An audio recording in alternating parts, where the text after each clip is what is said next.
Hello, welcome back to my channel. This is Lisa. I am doing the 5 surprise inks of 2022.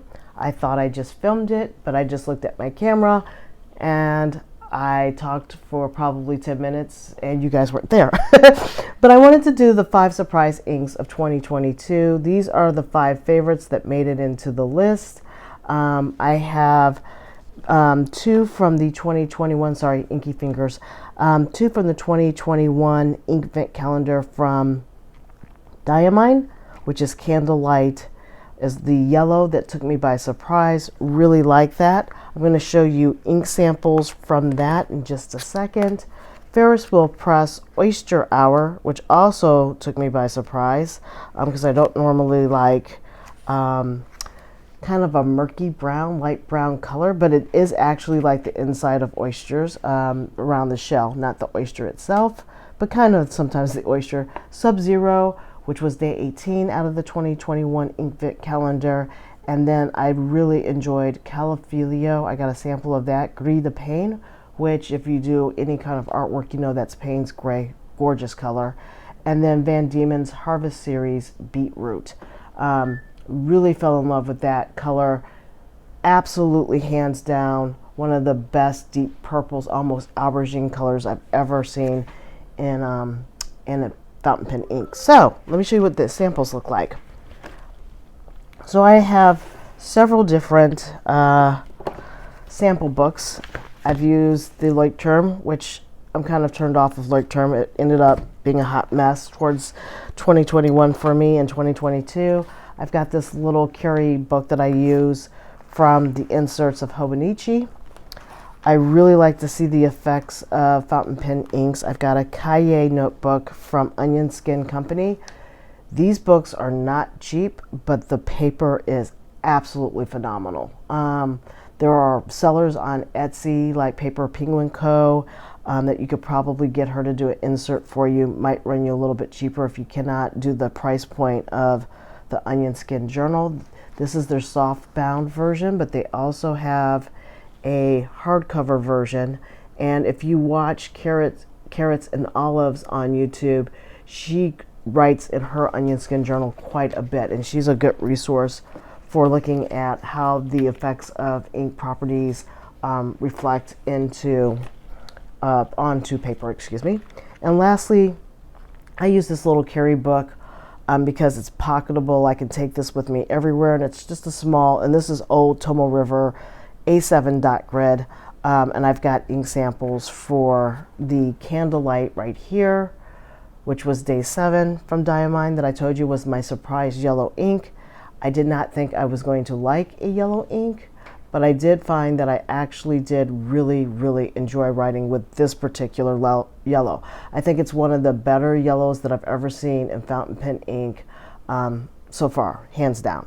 So there's that sample from Candlelight on day 7.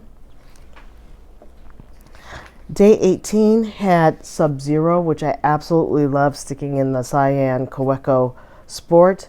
This has got nice sheening and shading properties. It is a shimmer ink, but I also find that, well, it can have a little bit of, well, low shade, but it does have some. And it shows very well in Tomo River paper. Sorry about that. So there's those 2 from Diamine. The other one that I really enjoyed was Ferris Wheel Press.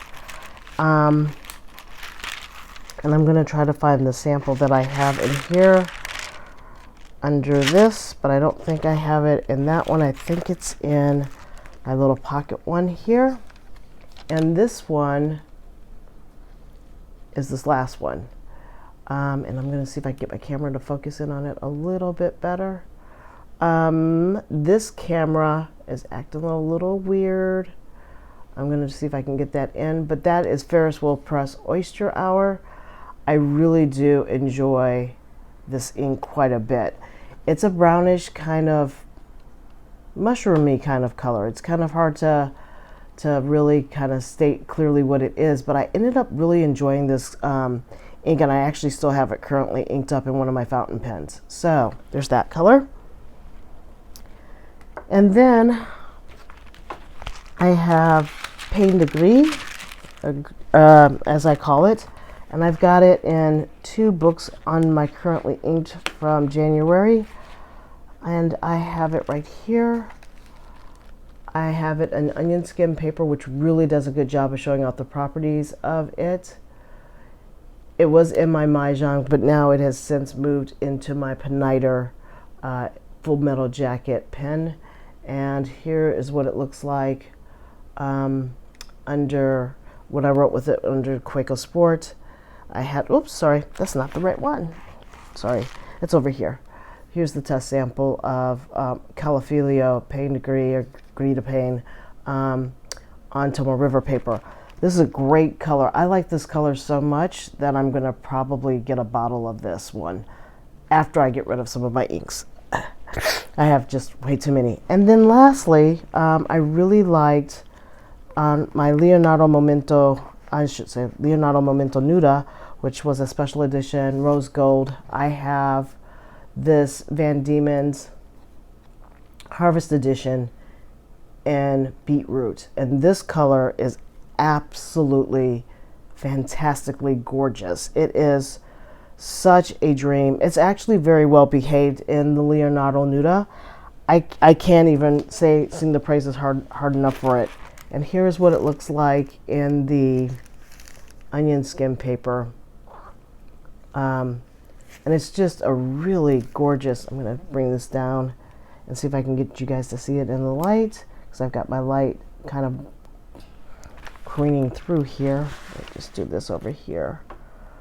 It's very hard when the light starts to shift because it's like the sun's going down already. But that is the Van Diemen's Harvest Series Beetroot and onion skin paper. It's just a dream. Can't speak highly enough of it. So there you have it. I'm sorry for the craziness of the lighting. It's making focusing on the page and the samples a little bit difficult.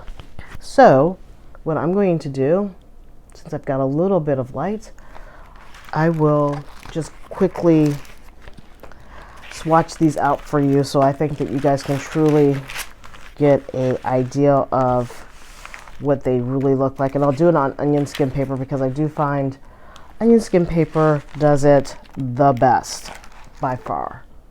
Okay, let's do candlelight. Oops, sorry. Didn't mean to knock my camera.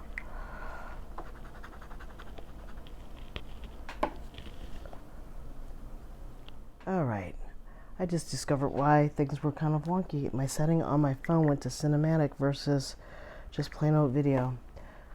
Okay, so this is what candlelight looks like.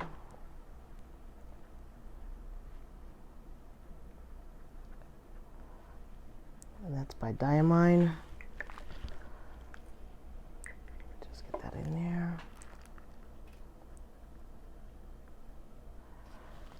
So that is candlelight. And let me get some water to rinse off my nib.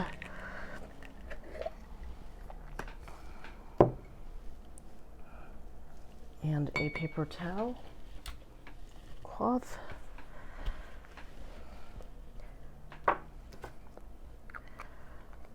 I think I said next I had Ferris Wheel Press Oyster Hour.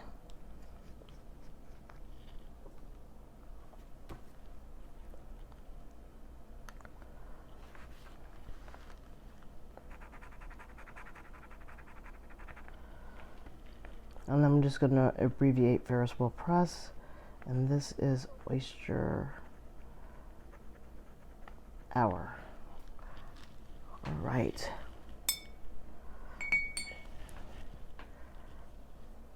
Next up, I have SubZero. This is the shimmer ink from Diamine Ink Vent. That was day 18.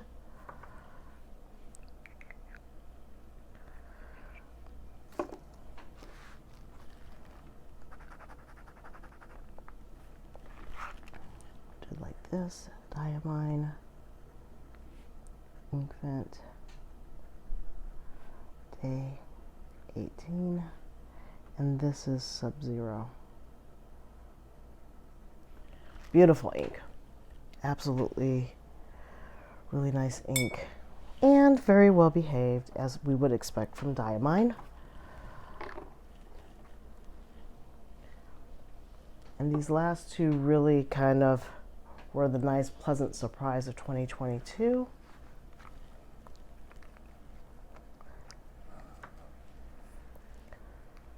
I think this color is just absolutely stunning for me, especially for the winter months. And that is, this is Callifolio, I think is how it's spelled. Oh, Callifolio, sorry. Callifolio, I-O, sorry about that. And this is Gris de Payne, or as I say, Payne's Gray. And lastly, but not least, another stunning color, and that is, oops, I got a air bubble here. This is Van Diemen's. Sorry, it's not wanting to write right. It might be Diamonds, Diemen, I'm not sure, Diamonds. This is Harvest Series. And normally it doesn't, when you're writing with it, doesn't puddle. Sorry about that, you're out of frame. Doesn't puddle like that, but I think it's just this dip pen. And this is Beetroot. That's the color. And this is the ink swatch of that. Fantastic, really deep purple color. So there you have it. Those were the surprise inks that I really enjoyed in the top 5 that I can think of that I really did enjoy in 2022. There are more that I really enjoyed, but I had to like narrow it down to 5, and those absolutely were 5 that kind of took me by surprise. So there you go. We've got Diamond Inkvent Day number 7, the Candlelight, the Ferris Wheel Press Oyster Hour, the Diamine Inkvent Calendar Day 18. I'm sorry. SubZero, I really like that one. Then the one that really, these last two really got me, Callifolio, Gris de Payne, that absolutely beautiful gray, blue with a little bit of purple or lavender highlights, and then the very rich purple Van Diemen's Harvest Series Beetroot. Absolutely gorgeous inks for me for 2022. All right, guys, if you like the content, please hit the subscribe button. Hopefully this will come together cleanly after several attempts of trying to shoot it and muddle through it, thinking that I shot and I didn't. I hope you guys had a great New Year's. I look forward to 2023 year